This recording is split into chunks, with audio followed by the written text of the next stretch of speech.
So I'm mixed race. On my dad's side, it's Mauritius, and on my mum's side, it's Scotland. And then somehow we've come to be in England. And I suppose my journey is I don't have any contact with my dad. Um, so it's like my journey to find out about this whole culture and heritage that I never got the opportunity to know about. And that's very much started as an adult in trying to pick up bits of the language, which is really difficult because no one speaks Mauritian Creole. It is not a language that's easy to find someone to teach you.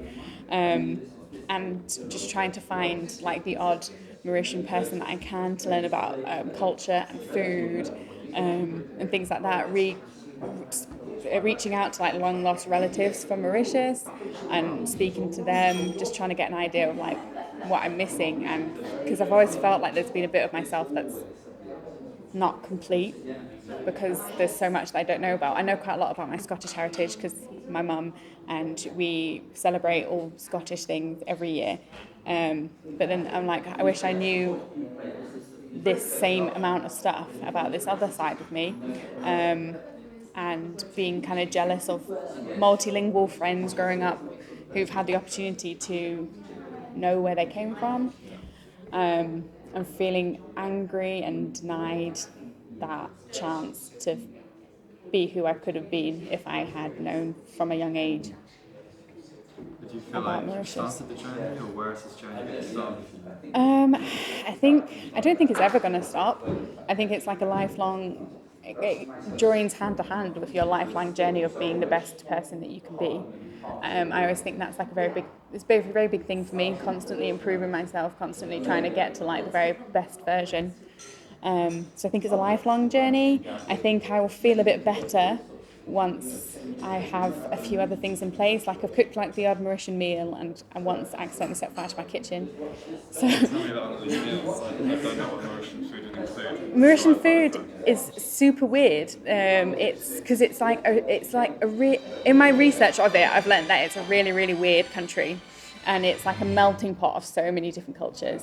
And I know a lot of places say that, but it's been like occupied by like the French and England, and other places have been involved as well. So you get people who are like of African descent, of Indian descent, which is what I'm from.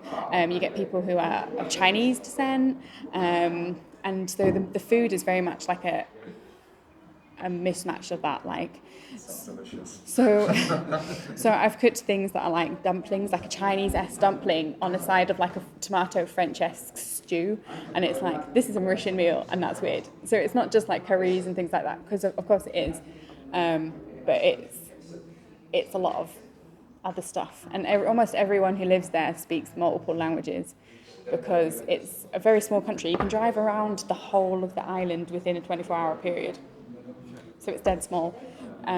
So it's all about like close-knit communities, and people speak multiple languages so that they can get on with their neighbours who are all really different.